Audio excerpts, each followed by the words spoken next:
alcoholic? When Bart said that, could you let go of the... It took a long time, but you know, that planted the seed. You know, that got me to thinking about it. You know, and how, you know, I had traded, yeah, I'm the party guy, to I'm miserable, to now I'm an ex, you know, alcoholic kind of thing. So it showed me that, you know, that was something that, and that there was another way to go. You know, we keep trading these egos off until we get either subtly or too frustratingly, you know, off into a corner. And so, you know, that it has to get out of the way. We'll let something else through. There's another example of how we can get so goofed up with this, again, with projection and buffers.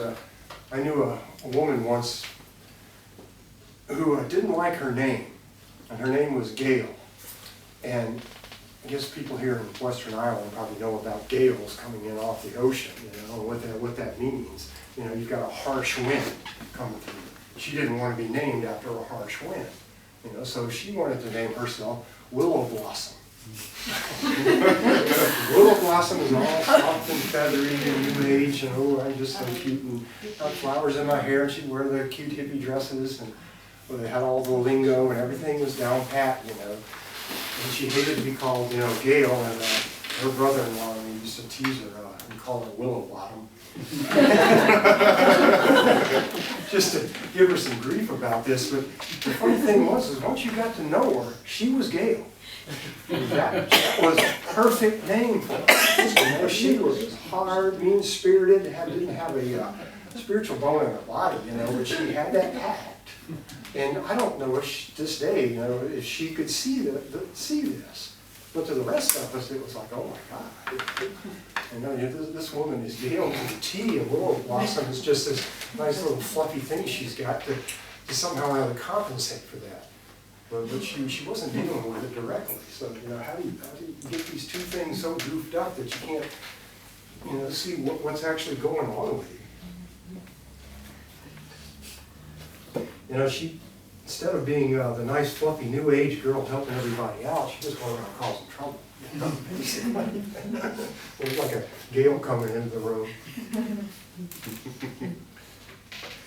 You know, before I got into the TAC group or AA or anything, these contradictions, like the coffee sipping and Gale and stuff, all that stuff was just rampant in my life. You know, I think it is for a lot of us.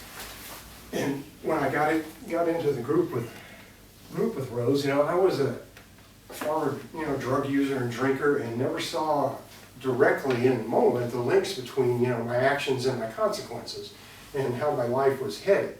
You know, I just wanted to do what I wanted to do, you know, like Hartman, you know, it's I do what I want. And I just couldn't get it through down into here because of the pain that was down in there. I had read all the books, and I'd been going to meditation classes over the years, and I studied, lots of different groups, taking everything I could, soaking it into my head, but it wasn't getting down into here. Nothing was really changing. And there were a few things that started, wanted to change these things, and one was when I got really drunk at the final moment when I finally stopped drinking. Was I just got so sick. It's happened 2 times in a row, but finally the second time it took. I'd go over to my neighbor's house and tell him, take me to the ARC, when they call it Boulder there, it's Alcohol Recovery Center. You know, I'm a mess, I can't do it anymore. He'd take me over there and roll me out of the car into the place, and they'd take care of me for a few days to send me home. And I was sitting in there with this high alcohol content, laying on the bed with all the other drunks. Some of them were singing and some of them were crying, you know, we're all laying there. And I'm like, oh my God, what has happened to me? You know, this is what my life's come down to. You know, it's just over. You know, I've been doing this for years, and I can't break the cycle. You know, I thought I had become my old man who had died like that. And I thought I've become that which I despise. You know, it was just, the cycle was so strange. I went in there in the bed, you know, thinking, what the hell's going on with me? And I had an alcoholic seizure, which is kind of like just paralysis. You know, it's not that big a deal as long as you're not driving a truck or something, but I didn't know what it was. And this is the first time I'd ever experienced surrender in a more conscious way. And as I was laying there in the bed, I started getting paralyzed. And I thought I was dying. I didn't know it was a seizure. So I really believed, you know, the mind believed, that's all it needs. Like Lingard said, the mind believes this is death. And I thought I'm dying, and then I felt, like my heart stopped. And I thought, this is it. I mean, I was totally convinced I'm dead. And as soon as I had that surrender and stopped, then I was cured. And I had been trying to cure myself with alcoholism, with the ego in the head for years, and nothing worked. Couldn't do a damn thing with it. But as soon as I gave up completely, I felt, just a light come through my body, and I knew that I was okay. I mean, I didn't know that I still was an alcoholic, but I knew I'd be okay from then on. And I stopped drinking then. But something in me changed, and I think what it was I was finally able to let into here the feeling of love, and to let that into my heart, and I knew that there was a higher power. There was something bigger than me. My ego up here wasn't everything, and there was something down here finally besides just a knot. That I had to either stay away from or that wanted to get me into trouble. Wow.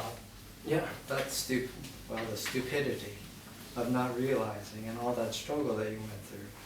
That's also essential, though, isn't Yeah, it was, because, otherwise I could have just thought my way out of it. I would have known too much. Right. I mean, like when that waitress said to you that, if she didn't say stop sipping that coffee, yeah, she just pointed it out. What would have happened, without those things? It seems like these things come from the outside, and you're struggling, making yourself ready for that. I mean, just trying and trying and trying, and all of a sudden. I'm convinced that Rose said something about this. He said, if you commit yourself, you'll get help. And I've been convinced over the years that if you make that commitment, and you say, this is an AA too, that you say that if you make that commitment to yourself and your higher power that you want help and you're committed, then something goes to work. And you can say it's your higher self or whatever, but it'll work in a funny way. It'll trick you into these weird situations.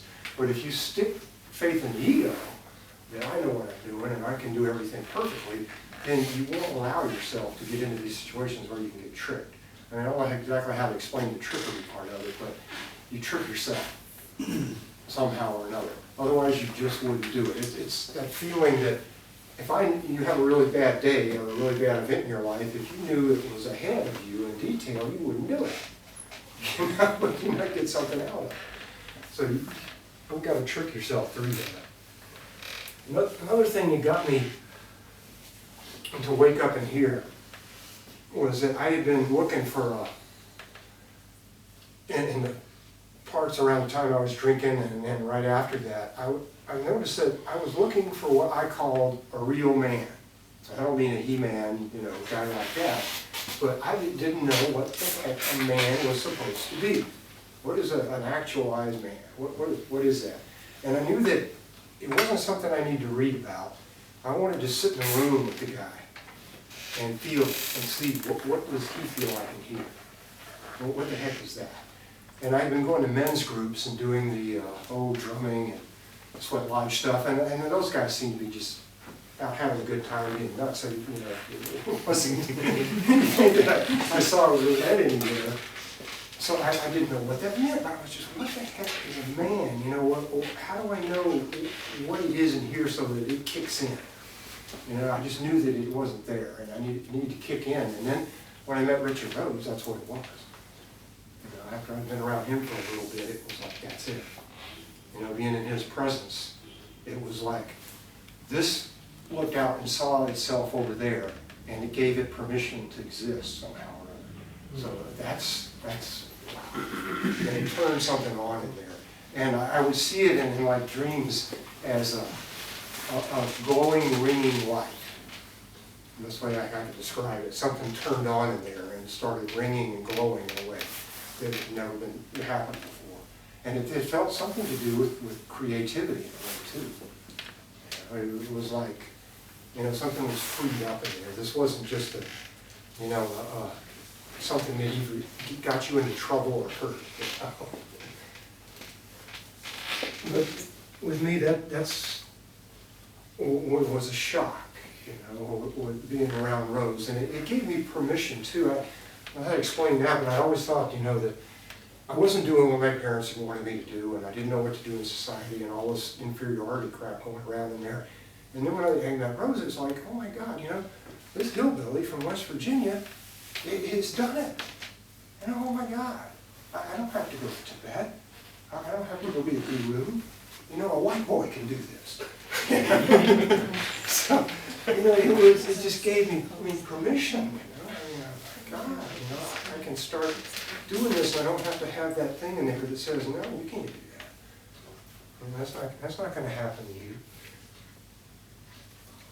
And to slowly change things. You know, I don't think I changed, you know, in a lot of ways till all the junk poured out in the neurons could get lit up, and you get your actions and being around people like Art, who you can find that you can actually have friends who are real friends, you know, and aren't just guys who want you around because you're enabling them to do what they want to do. I felt like there was a possibility that I could live the life, you know, that Rose had talked about, and that these things could happen.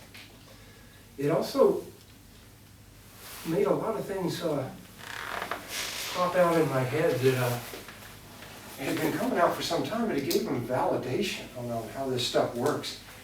Before I got into the belief, even when I was sober, I hit on isolation, what we call spending these spiritual retreats by yourself.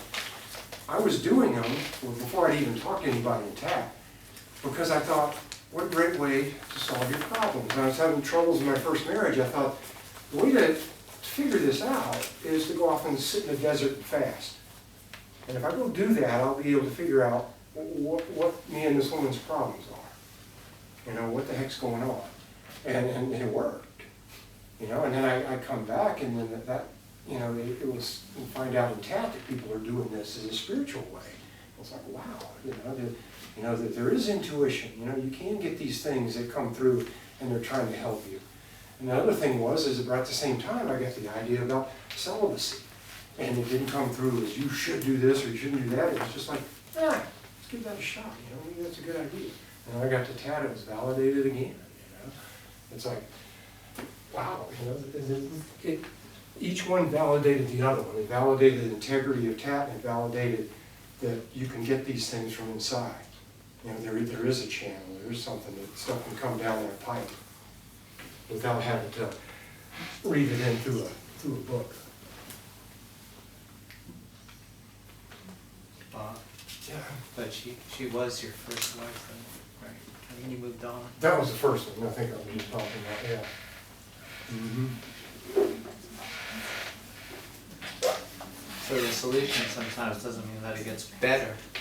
In the end, it might mean that you said, oh yeah, we split up, definitely. You know, we didn't know this at the time. It was kind of weird because we didn't find it out until we got back together a couple of years later, and we were sitting, you know, talking about how funny life was. You know, she was remarried, and I was coming back from the farm, and you know, it was I wanted to be a monk. She didn't want to live a monk, and she wanted to have babies but didn't know it. You know, so we were definitely headed in different directions. At that point, neither one of us really knew it. You know, what was going on. We didn't know how to. It wasn't. We were conscious of what we were trying to do. But we knew that, you know, it wasn't going to happen. Either thing wasn't going to happen if we stayed together. You know?